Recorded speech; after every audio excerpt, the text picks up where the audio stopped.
जनाब शमस रहमान साहब जिनका तल्लक मैनचेस्टर ओल्डन से है और अपना जो चैनल है आपने देखा होगा कश्मीर के हवाले से उसके अंदर इनका बहुत बड़ा रोल था, फिर बाद में वो केबीसी बना, उसके अंदर भी अपना रोल प्ले करते रहे। लेकिन बहुत सारे मुश्किलात होती हैं जो कौमें अपनी आज़ादी की जंग लड़ रही होती हैं, उन पर भी मसाइब के पहाड़ होते हैं। सो अनफॉर्चुनेटली वो हम सर्वाइव नहीं कर सके, लेकिन इनकी जद्दोजहद जारी है और ये काम अपना इलेक्ट्रॉनिक मीडिया के ज़रिए एक वोट टेलीविज़न को चलाया हुआ है, इंटरनेट पर उसके ज़रिए अपना ये काम कर रहे हैं। और इन्होंने बहुत बड़ा इनका कारनामा है एक इनके बाकी साथियों के साथ मिलकर कि इन्होंने पहाड़ी ज़बान के अंदर जो अरूफ तहजी हैं उनको ईजाद किया इन्होंने कि जो अलफ बे पे ते है वो हमारे पास या ABCD, लेकिन पहाड़ी ज़बान के अंदर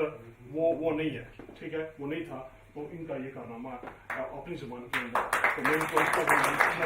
करता हूँ और उनसे गुजारिश है जनाब शमस रहमान साहब से कि एकेडमिक है वो और गहरी नज़र रखते हैं कश्मीर की हिस्ट्री पे, कश्मीर की पोलिटिकल सिचुएशन पे और यहाँ की जो कश्मीरी जो कम्युनिटी है उसके हवाले से। जनाब शमस रहमान साहब बहुत शुक्रिया मरूद साहब और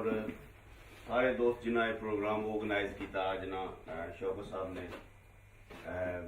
आजाद विच और जनाब मकबूल भट्ट शहीद ने याद विच।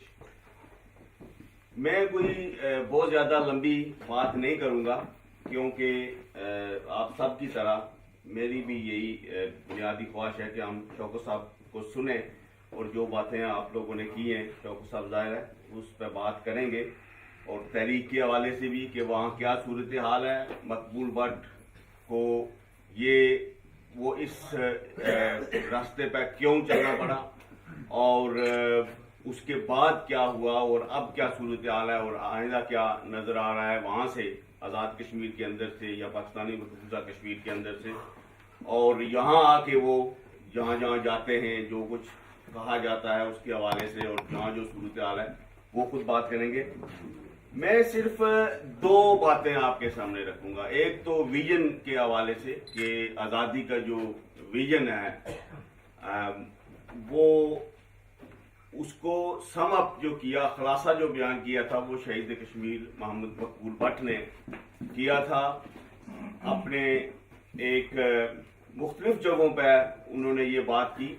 लेकिन एक इंटरव्यू में उन्होंने इसकी थोड़ी तफसील बताई कि आज़ादी से मुराद हमारी सिर्फ ये नहीं है कि या रियासत से गैर मुल्की फौजें निकल जाएं, उनका इनखला हो जाए। ये हमारी आज़ादी की मंजिल ज़रूर है, लेकिन सिर्फ यही जो है ना आज़ादी नहीं है। आज़ादी से मुराद ये है कि हमारे इस मुल्क के अंदर से गरीबी, इफलास, फरसूदगी, जहालत, अकरबा परवरी, इस्तेसाल और ये पसमानदगी जो है इसका खात्मा हो जाए। ये सब गुलामी की शक्लें हैं और जब तक हम इन सब गुलामी की शक्लों को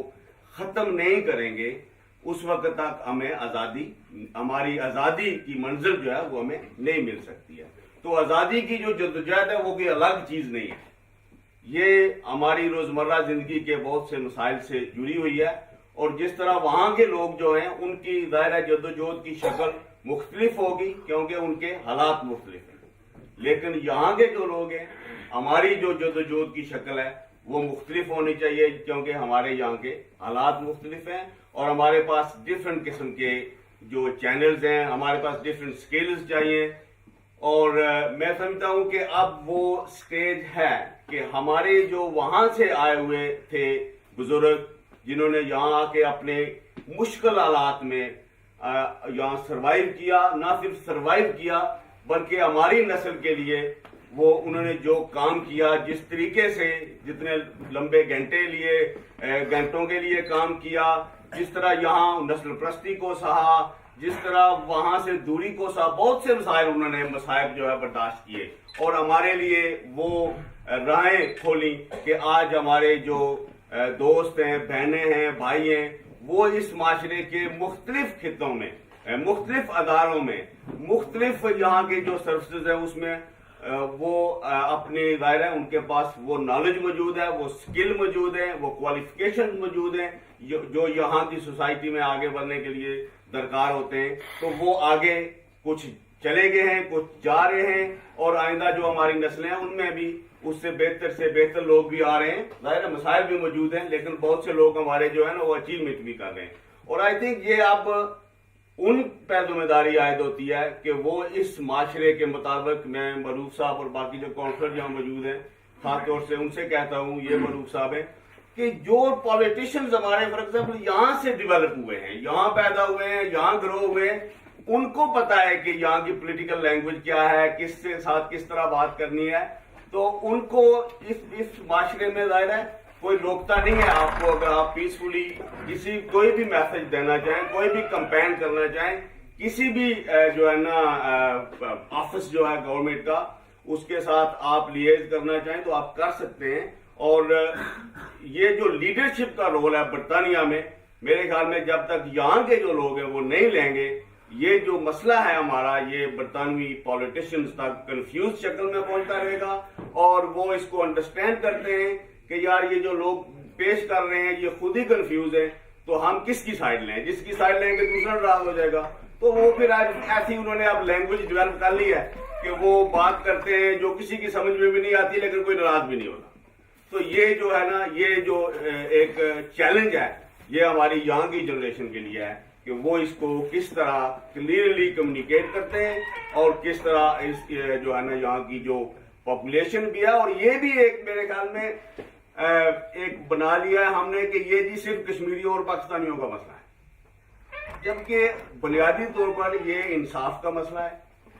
جسٹس کا مسئلہ ہے, اور انلیگل آکوپیشن کا مسئلہ ہے. تو اس میں ہمیں سب کی سپورٹ چاہیے, چاہے وہ ہندوستانی ہیں, چاہے وہ پاکستانی ہیں, چاہے وہ بنگلہ دیشی ہیں, چاہے وہ کشمیری ہیں, چاہے وہ دوسری جو یہاں کی برٹش کمیونٹی ہے.